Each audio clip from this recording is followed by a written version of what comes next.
Trust nothing from these people, folks. Trust nothing from them. The symbiote, you know what the symbiote is, right? It's this collective organism, right? The media, social media, non-governmental organizations, moneyed liberal donors, the Soros network, bureaucrats, activist groups, elected officials, the symbiote. Trust nothing coming from them. They are lying to you practically all the time. Woo, ladies and gentlemen, I think it's about to get really, really interesting. If you don't know what's going on, this is going to be a little bit, it's not going to be about Venezuela.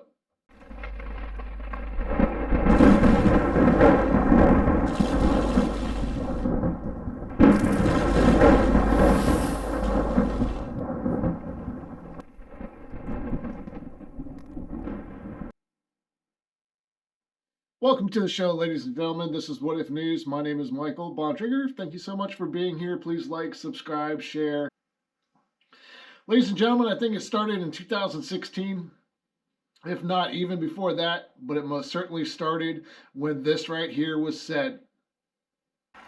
For too long, a small group in our nation's capital has reaped the rewards of government while the people have borne the cost.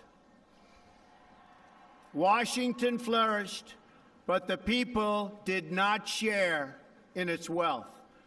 Politicians prospered, but the jobs left and the factories closed. The establishment protected itself, but not the citizens of our country. Their victories have not been your victories. Their triumphs have not been your triumphs. And while they celebrated in our nation's capital, there was little to celebrate for struggling families all across our land.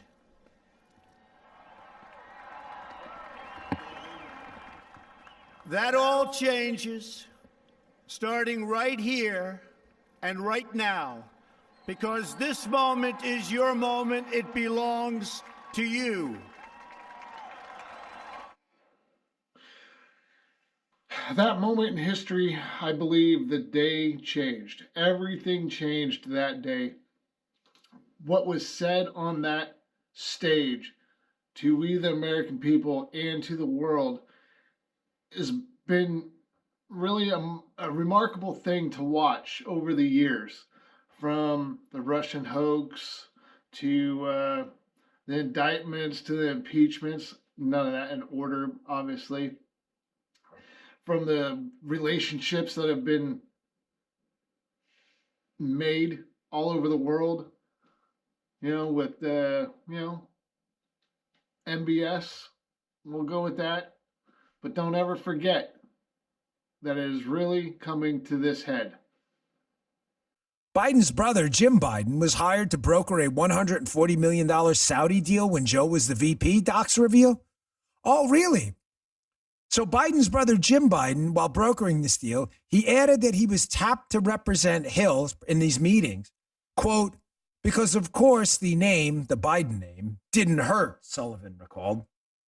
When you guys understand that politicians have been stealing from you and helping people commit fraud throughout our country for years and years and years and years and decades probably, the sooner you understand that and the sooner it becomes a reality that what has happened throughout the world more than likely had a lot to do with our corrupt politicians that we've had in offices for decades. And ladies and gentlemen, it starts with the very, very top. They are trying to protect a well-funded legal operation to protect Biden Inc. and global elites from being exposed with their role in the Ukraine piggy bank. That is it. Ukraine was a piggy bank for global elitists and Biden Inc. around the world. I'm going to tie it to Soros in a minute. And they are desperately trying to stop you from seeing the laptop because the laptop is the Rosetta Stone to all of it. The laptop is the Rosetta Stone, it is said. Probably one of the main keys. The Hunter Biden laptop story. The stuff that you got in trouble about talking about back in 2020 when it started to break and it got made into the fact that it was Russian disinformation, right? Remember them days? What a joke. What if Venezuela wasn't necessarily all about the oil? What if it is literally about the machines? Not the machines that bring out the oil, but the machines. In October of 2020, I was asked by a senior CBS News executive, Ingrid Cyprian Matthews, to get confirmed reporting about the Hunter Biden story. So I brought to her several records where I had done due diligence, I'd done a lot of research. I was highly confident that this was confirmed reporting from the laptop. What I can tell you is that it would have been standard practice for the investigative unit to be tasked with digging deeper into that story to develop our own reporting, and that didn't happen. And that was disappointing to me. It was disappointing because I felt this was an opportunity for CBS News to really lead, to separate itself from the other networks. But we missed that opportunity. That was not my call. It was frustrating for me. I did my part.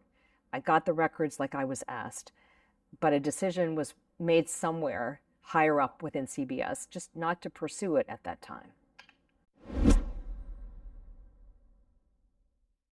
When I saw the 60 Minutes report with Leslie Stahl and she says to President Trump, we can't verify it, I just felt a little sick because I knew that I had been able to authenticate, confirm a handful of documents, and it told me there was a lot more there.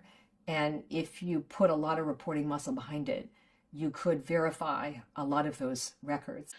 Now, why would you try to hide something like that? Not Catherine Herridge, but the news group that she worked for at that time. Mainstream media. Hand in the cookie jar, in my opinion. Gotta be able to cover up the truth about what really truly is going on. We eventually broadcast a story about the Hunter Biden laptop after the midterm elections in 2022. We commissioned a forensic review. I got a copy of the laptop data. I have it here still. I went to a lot of effort to get the cleanest copy of the laptop data, the same data that was provided to the FBI, because I didn't want to have any professional journalistic risk for CBS News. I wanted this thing to be totally locked down. When we did the story, we did it after the midterms. I argued against that because it was ready before the midterms. And my training is that you should always do the story when it's ready to go. You should not be dictated by the political cycle. 100% correct. Tell the story as the story is supposed to be told. Cutesy time is over. The gloves are coming off. I believe that 2026 is going to be such an incredible year where people, I believe, are going to start getting held accountable because we know where things are. You're never going to guess this one, fellas, ladies. Who's funding the Congressional Integrity Project? No way! No way! No! Not George Soros. What? Dude, hold on. We have some. I know to get the nitro. I know, Elizabeth. I get it. It's a shocker. Joe's blood pressure because he's so stunned here. What the hell? So there's this fund out there, crazy pills, right? It's called the 1630 Fund. It's given $1.5 million to the Congressional Integrity Project. Interesting. The Congressional Integrity Project reported the same amount in revenues, $1.5 million. Seems to be coming from only the 1630 Fund. The 1630 Fund does not disclose its donors, though some of its backers have gone public with their support for the group.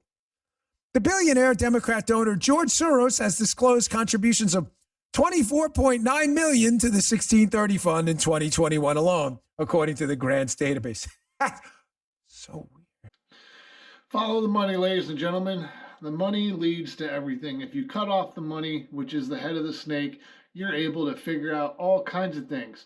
And the thing that is going to shock the American public and probably the world public when it all comes out is how bad it was, ladies and gentlemen. If Trump didn't win this past election, and Kamala Harris would have won, we would have been done. QT time is over. Here, pay very close attention to this line. So I'm going to tie this up for you in a minute. And this is going to be after the Obama Justice Department launched its Kleptocracy Asset Recovery Initiative. Remember that name? Obama's Justice Department did this a decade ago to prosecute corruptions in other countries. The State Department, Justice Department, and FBI outsourced some of its work in Ukraine to groups funded by Soros. He's been a champion of the U.S. kleptocracy crackdown and a man with extensive business interests in Ukraine. It's going to get good. It's about to get good, ladies and gentlemen. That is what I believe. All signs are pointing to that. Just got to pay attention, read news stories. Don't just read one, read a whole bunch. Within that whole bunch, you'll be able to find the truth. Thank you so much for tuning in. I will see you tomorrow.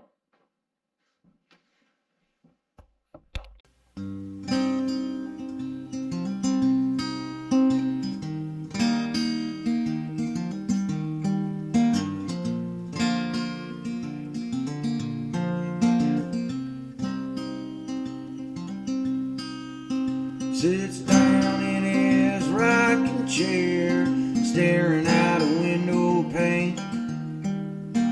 Takes a good long look at the town, notices that nothing's changed.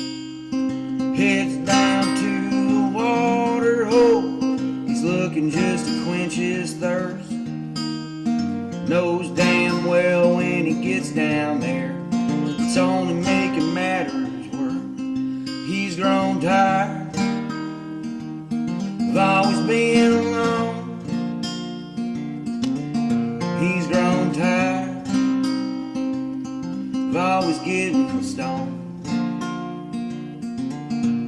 Well, he's got a few lessons to learn, and there ain't enough gas for all the bridges to burn. And he hopes somebody's gonna take him home. Yeah, he hopes somebody's gonna take him home.